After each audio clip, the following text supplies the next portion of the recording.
여러분 만나서 반갑습니다. 오늘 우리가 읽고 묵상할 하나님의 말씀은 시편 37편.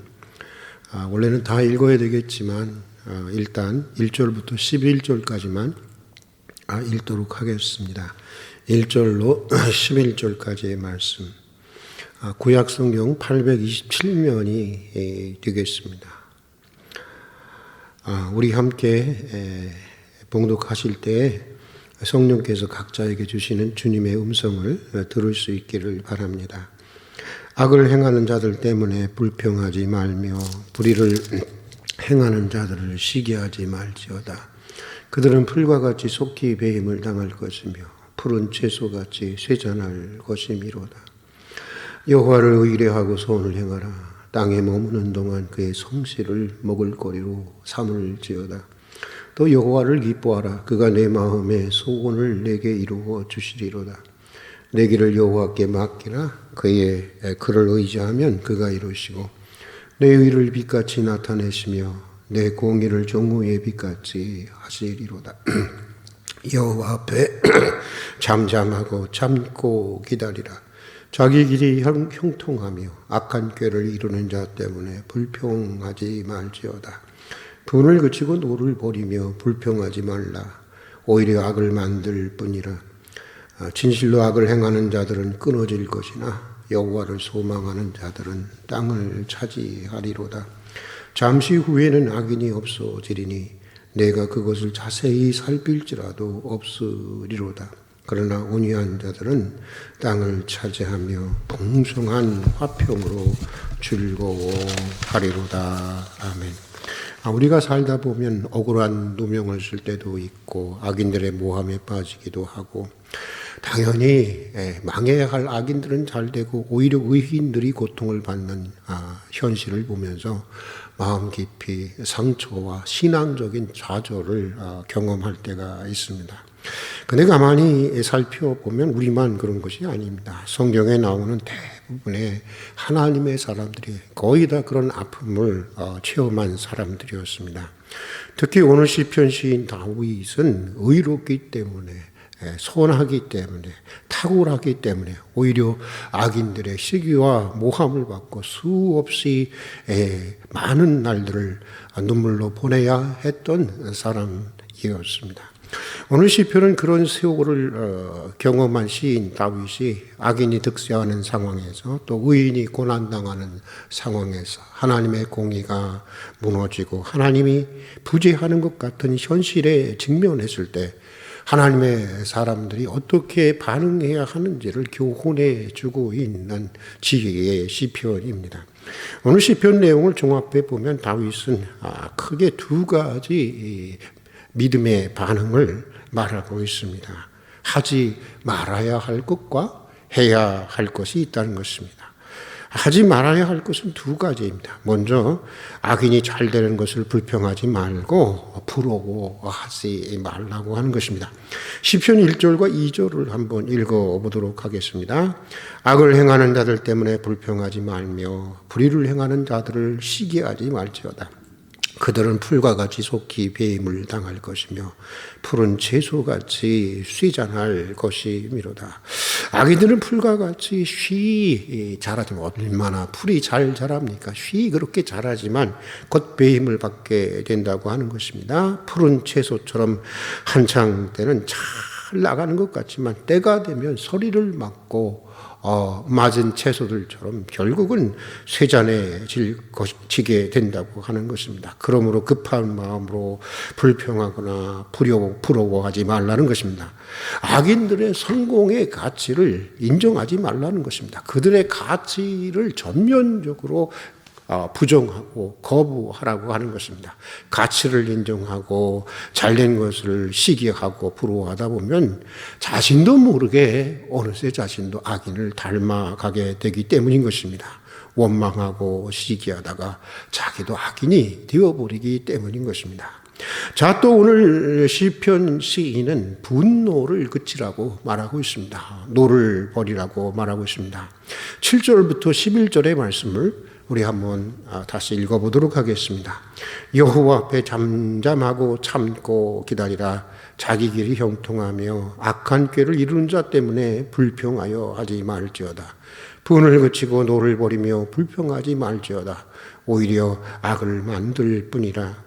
진실로 악을 행하는 자들은 끊어질 것이나 여호와를 소망하는 자들은 땅을 차지하리로다. 잠시 후에는 악인이 없어지리니 내가 그것을 자세히 살필지라도 없으리로다. 그러나 온유한 자들은 땅을 차지하고 풍성한 화평으로 즐거워할지어다. 여러분, 이 구약 성경에는 분노라는 단어가 55차례에 나오고 있습니다. 그 중에 375차례나 하나님의 분노를 표현하는데 쓰이고 있습니다. 하나님은 어떤 분이냐? 하나님은 불의에 대해서 분노하시는 분이라고 하는 것을 말씀해 주고 있는 것입니다. 그러니까 하나님의 형상으로 지어진 우리가 불의한 현실을 보면서 분노의 정서를 갖는다는 것, 분노한다고 하는 것은 사실은 너무나도 자연스러운 것입니다. 어쩌면 우리의 진짜 문제는 불의한 것을 보면서도 분노하지 못하고 분노하지 않는다는 데 있는 것입니다. 그것은 이미 죽은 자와 같은 것입니다. 정당한 분노는 하나님으로부터 주어진 것입니다.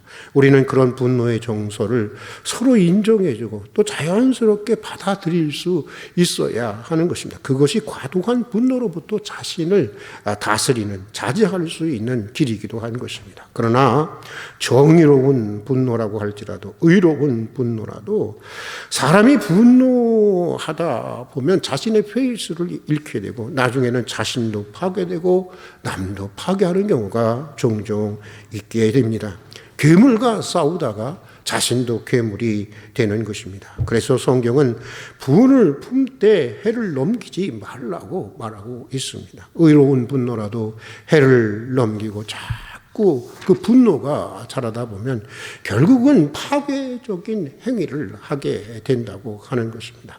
오늘 시편 시인은 하나님의 공의와 심판을 바라보면서 분노를 스스로 잘 다스리라고 말해주고 있습니다. 그러면서 내 편에서 해야 할 이것을 적극적으로 행하라고 하는데 오늘 시편 3절부터 6절까지를 한번 읽어보도록 하겠습니다. 여호와를 의뢰하고 선을 행하라. 땅에 있는 동안 그의 성실을 먹을거리로 삼을지어다. 또 여호와를 기뻐하라. 그가 내 마음의 소원을 이루어 주시리라.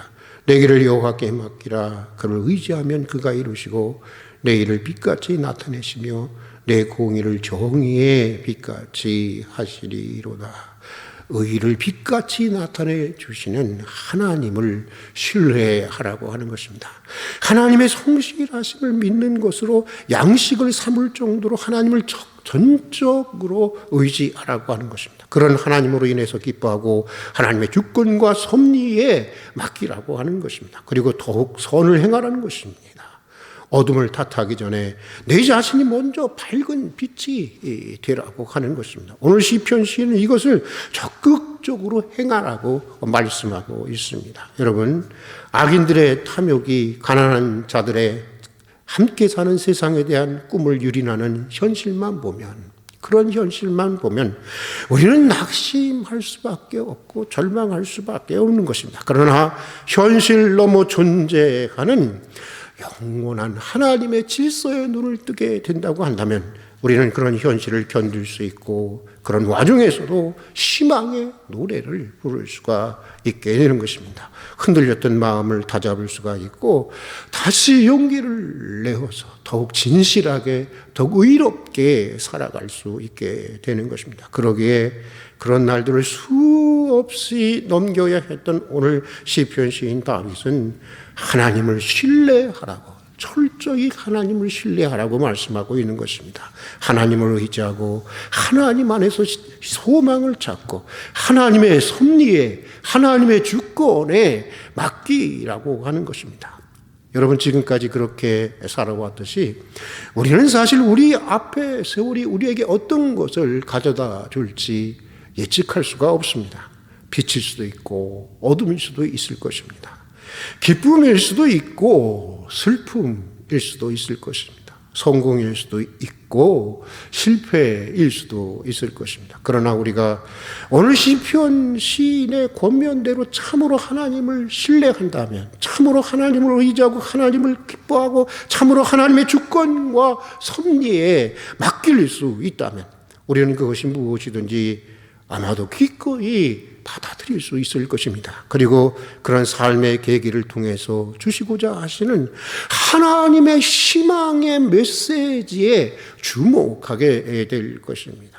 전화위복이라는 말이 있듯이 살다 보면 종종 우리가 거부하고 싶고 회피하고 싶었던 일들이 오히려 축복의 기회가 되는 경우가 종종 있습니다.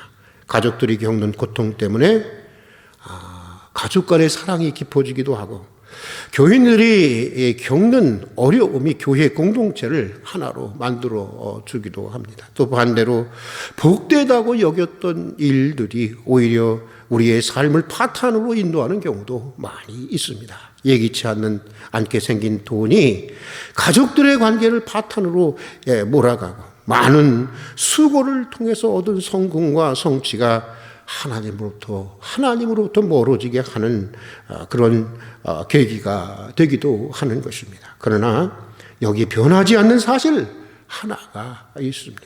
하나님을 의지하고 하나님께서 정하신 인간의 길을 따라서 살아가는 사람에게는 반드시 내일이 있다는 것입니다. 반드시 미래가 있다고 하는 것입니다. 오늘 시편 23절과 24절을 한번 읽어보도록 하겠습니다. 여호와께서 사람의 걸음을 정하시고 그의 길을 기뻐하시나니 그는 넘어지나 아주 넘어지지 아니함은 여호와께서 그의 손을 붙드심이로다. 때론 넘어지고 때론 실패하기도 하지만 넘어져도 아주 넘어지지는 않는다고 하는 것입니다. 아주 망하지는 않는다는 것입니다. 오뚜기처럼 쓰러져도 다시 일어나게 된다고 하는 것입니다. 쓰러질 때에도 하나님의 손이 굳게 붙들고 있기 때문이라고 하는 것입니다. 자, 또 시편 37절부터 40절을 한번 다시 읽어보도록 하겠습니다. 온전한 사람을 살피고 정직한 자를 볼지어다. 모든 화평한 자의 미래는 평안이로다. 범죄자들은 함께 멸망하리니 악인의 미래는 끊어질 것이나 의인들의 구원은 여호와께로부터 오나니 그는 환난 때에 그들의 요새이시로다. 여호와께서 그들을 도와 건져 구원하심은 그를 의지한 까닭이라. 지금 잘 나간다고 해도 정말론적으로 보면 악인들의 내일은 없다는 것입니다. 악인들의 미래는 없다는 것입니다. 하나님께서 끊으신다는 것입니다. 그러나 지금은 어렵고 지금은 비록 억울한 자리에 있어도 하나님을 의지하고 진실하게 살아가는 의인의 미래는 있다고 하는 것입니다. 하나님이 도우시고 하나님이 보호하시고 하나님이 건지시고 하나님이 구원하시고 보장하시기 때문인 것입니다. 시인 고종이는 상한 영혼을 위하여라는 시에서 이렇게 말하고 있습니다. 몇 구절 소개해 보겠습니다. 상한 갈대라도 하늘 아래선 한 계절 넉넉히 흔들리거니 물이 깊으면야 밑둥 잘려도 새수는 돋거니 외롭기로 작정하면 어딘들 못 가랴 가기로 목숨 걸면 지는 해가 문제랴 고통과 서름의 땅 홀홀 지나서 뿌리 깊은 벌판에 서자 두 팔로 막아도 바람은 불듯 영원한 눈물이란 없느니라 영원한 비탄이란 없느니라 캄캄한 밤이라도 하늘 아래선 마주 잡을 손 하나 오고 있거니 우리는 사실 믿노라 하면서도 상한 갈대처럼 연약하고 자주 흔들리는 존재입니다. 그러나 시인의 말대로 뿌리만 깊으면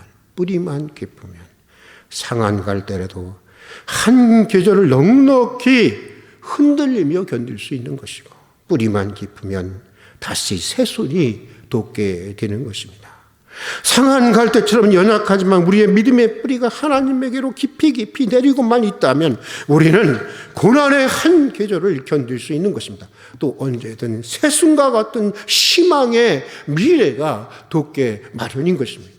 뿌리 없이 표류하는 부평초 잎이라도 물이 고이면 꽃을 피워낸다고 하지 않습니까? 외롭기로 작정하면, 목숨 건다 작정하면 시인처럼 어디든 못 가랴, 해진다 문제랴. 여러분 그렇지 않겠습니까?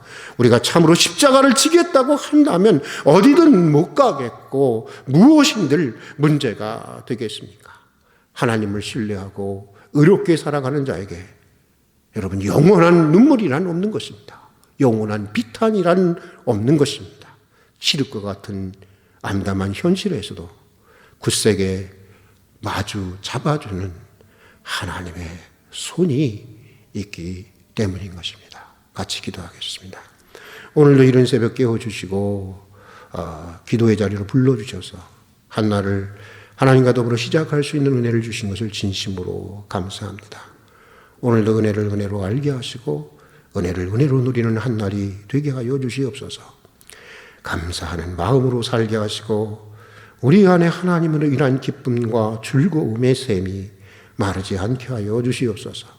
악인이 잘되고 의인이 고난을 당하는 불의한 현실에서도 하나님을 믿고 의지하며 더욱 진실하게 살아갈 수 있게 해주시옵소서. 상한 갈대같이 연약하고 자주 흔들리지만 믿음의 뿌리를 하나님에게로 깊이 깊이 내려갈 수 있도록 도와주시옵소서. 예수님 이름으로 기도드립니다. 아멘.